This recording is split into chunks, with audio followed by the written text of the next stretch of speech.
The wind was sharp that evening, carrying sand and the scent of coming rain across the wide plains. The sky was bruised with streaks of violet and gray, the last of the sun sinking low behind the distant ridge. The rancher had been working all day to get the cattle secured before the storm rolled in, his muscles aching, his patience worn thin. He had just hung his saddle in the barn when he heard the sound of approaching footsteps, 2 sets, lighter than a man's, cautious but steady. When he turned, he saw them, 2 young Apache women standing just beyond the barn door, their shawls drawn tight around their shoulders, faces smudged with dust from miles of travel. They looked weary, but not broken, proud, but in need. Their eyes carried the weight of hunger, the weight of people who had gone too long without safe rest. The elder of the 2, perhaps 20, stepped forward first. Her sister hovered close behind, no more than 16 or 17, clutching the elder's arm as though to draw strength from her presence. The rancher's eyes narrowed. He knew trouble when it walked up to his door, and strangers, especially Apache, meant trouble. He leaned against the post, his hat brim shading his face, and waited for them to speak. "We seek shelter," the older sister said finally, her voice quiet but steady. "The storm comes. We have no place." He crossed his arms, letting the silence hang heavy. His life had been shaped by betrayals, by neighbors who smiled to his face and stole from him at night, by hands that asked for help but gave nothing back. He had learned long ago that trust was a luxury a man on his own could not afford. He studied the 2 sisters, their bare feet scuffed, their dresses worn thin at the hems. They were not here to rob him, at least not openly.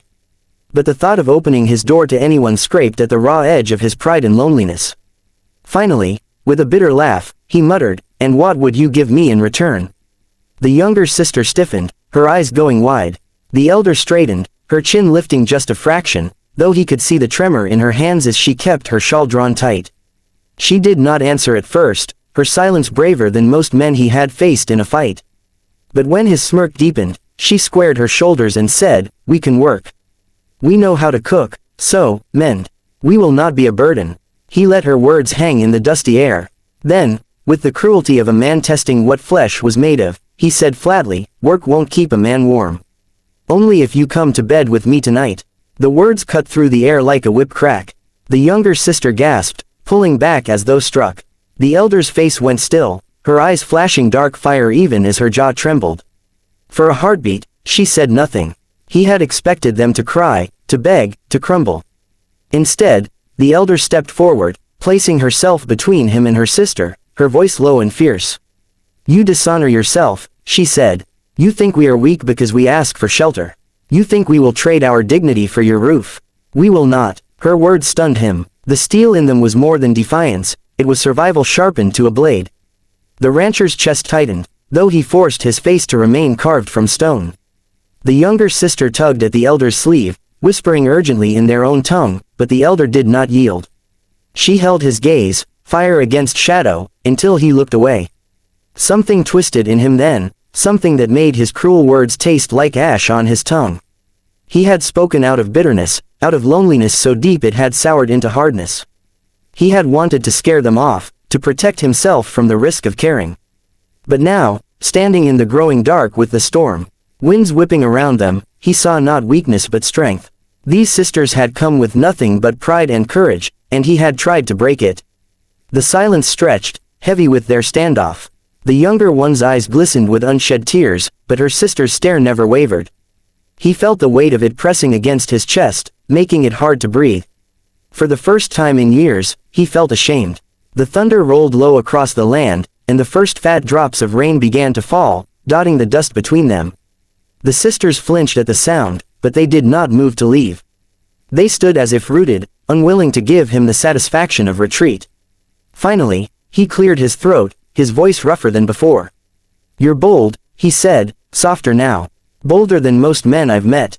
He shifted uncomfortably under the weight of their eyes, then added, "Get inside. Before the storm breaks." The elder hesitated, suspicion flickering across her face. He knew he had earned it. But after a moment, she gave a short nod, guiding her sister past him toward the cabin. As they brushed by, he caught the faintest whiff of smoke and sage clinging to their shawls, the scent of long miles traveled under open sky.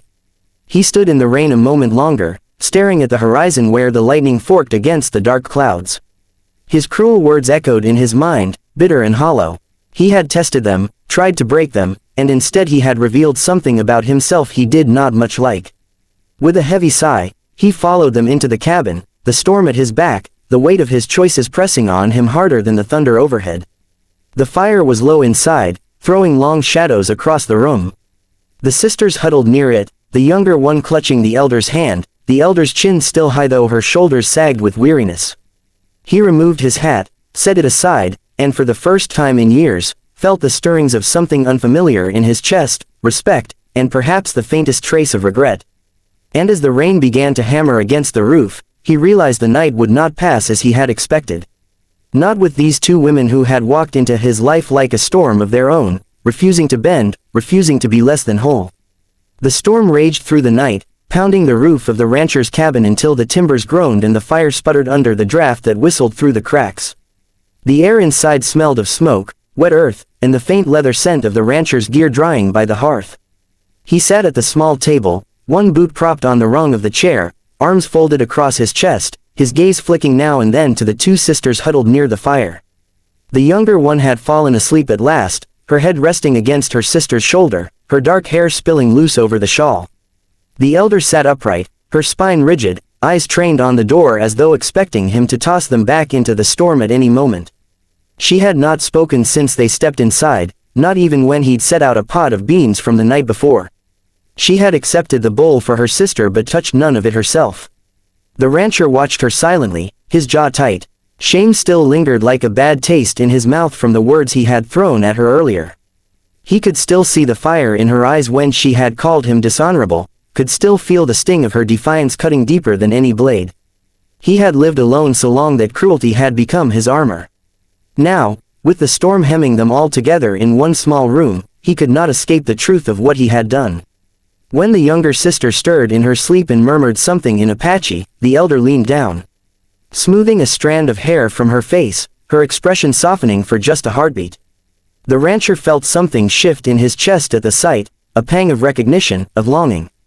Once, years ago, he had known what it was to protect someone with that kind of fierce tenderness. But those days were gone, buried with the people he had lost. He stood abruptly, the chair legs scraping against the floor, and the elder's eyes snapped to him, sharp and guarded. He raised his hands slightly, as though to show he meant no harm, and said in a low voice, "There's a bed in the back room. It's clean. Take your sister in there, she'll rest better." Her gaze lingered on him, wary, measuring, and he knew she remembered his cruel demand earlier. He forced himself to hold steady, to keep his voice even. "I won't follow. The storm will keep me up anyway." For a long moment, she said nothing. Then, with deliberate slowness, she stood, gathered her sister in her arms, and carried her into the back room. The rancher remained where he was, staring into the fire, the crackle of the logs filling the silence. When the door clicked shut behind them, he let out a breath he hadn't realized he was holding.